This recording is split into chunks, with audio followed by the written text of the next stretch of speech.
بد زبانی، غیبت اور گالی اور تنقید اور طنز اور تبصرے، 99 خیر دیکھی، ایک برائی دیکھی، 99 کو آگ لگا دیتے ہیں اور ایک کو اچھالنا شروع کر دیتے ہیں۔ اور اسلام کا مزاج ہے 99 عیب دیکھو اور ایک خوبی دیکھو تو 99 پہ پردہ ڈال دو اور ایک خوبی کے گن گاتے پھرو۔ آج کے دینداروں نے کتنے لوگوں کو بے دین بنا دیا، نیکی کے تکبر کی وجہ سے اور اپنی بد اخلاقی کی وجہ سے۔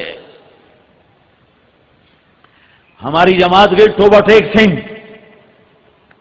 95 کی بات، 95 میں توبہ ٹیک سنگھ سوشلزم کا بہت بڑا مرکز رہا ہے کسی دور میں۔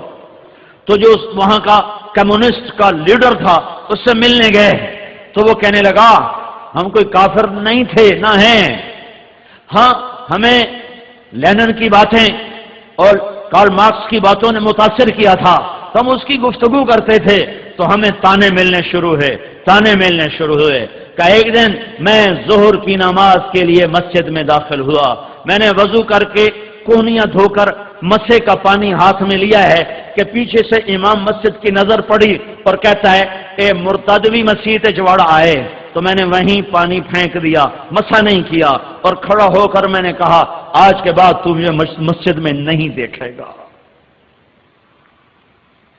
ایک پیسے کا تکبر ہوتا ہے، ایک نیکی کا تکبر ہوتا ہے، ایک مال کا تکبر ہے، ایک علم کا تکبر ہے، ایک دھن دولت کا تکبر ہے، ایک اپنے عمل کا تکبر ہے۔ اور سنو، مال کا تکبر چھوٹی چیز ہے اور نیکی کا تکبر اس سے زیادہ خوفناک چیز۔ عیسیٰ علیہ السلام تشریف لے جا رہے تھے، ایک ڈاکو کی نظر پڑی، چوٹی پر رہتا تھا پہاڑ کی، تو اس نے جب نور نبوت دیکھا کہ یا اللہ میری توبہ، اور نیچے اترا اور عیسیٰ علیہ السلام کے پیچھے چل دیا۔ عیسیٰ علیہ السلام کے صحابی، ہر نبی کے صحابی سب سے افضل ہوتے ہیں ہر دور ان کے لحاظ سے۔ ایک صحابی عیسیٰ علیہ السلام کا ساتھ یہ یوں آئے تو وہ یہ حواری رسول ہے، حواری، اللہ نے ان کو حواریین کا خطاب دیا، وَمَنْ أَنصَارِي إِلَى اللَّهِ قَالَ الْحَوَارِيُّونَ نَحْنُ أَنصَارُ اللَّهِ، جن کی قرآن تعریف کر رہا ہے یہ وہ لوگ ہیں۔ تو یہ ڈاکو ان کے برابر میں آیا تو یہ حواری رسول ان کو یوں دے کر کہتا ہے سمجھو وڈا آیا نیک پاک، یہ مطلب تھا کہ تو کدھر منہ اٹھا کے آ گیا ہے، تو قاتل، ڈاکو، بدکار، شرابی، تو کیا کر رہا ہے؟ صرف کوئی جملہ نہیں۔ آج تو لوگوں نے جملے بول لوگوں کے کلیجوں کو جلا کے رکھ دیا ہے، ہڈیوں کو سوختہ کر کے رکھ دیا ہے، اور ان دیوانوں کو پتہ نہیں ہے کہ وہ اپنے دین کو اپنی زبان سے آگ لگا رہے ہیں۔ انہوں نے کہا تو ایک دم جبریل آیا، یا رسول، یا نبی اللہ، یا روح اللہ، میں اللہ کا بھیجا ہوا آیا ہوں، آپ کے پیچھے 2 آدمی چل رہے ہیں، میرے اللہ نے کہا ہے ایک میرا مجرم تیرے پیچھے آیا ہے، اسے کہو کہ تیرا اللہ تجھے کہہ رہا ہے تو آج نئی زندگی شروع کر، میں نے تیرے پچھلے سارے معاف کر دیے۔ اور یا رسول، یا روح اللہ، ایک آپ کا حواری چل رہا ہے، اسے اللہ کا پیغام آیا ہے تو اسے کہو تو بھی نئی زندگی شروع کر، میں نے تیری پچھلی ساری نیکیوں کو ضائع کر دیا ہے، تو ٹھیکیدار ہے میرے بندے کا، تو کون ہے ہوں کرنے والا۔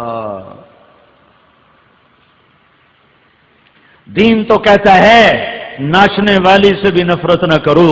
یہ نیک لوگوں میں عیب تلاش کرتے پھرتے ہیں، یہ مولوی یہ کرتے ہیں، یہ تبلیغی یہ کرتے ہیں، یہ حاجی یہ کرتے ہیں، یہ نمازی یہ کرتے ہیں۔ کبھی یوں بھی دیکھا کر کہ تو کیا کرتا ہے، اپنے من میں ڈوب کر پا جا سراغ زندگی۔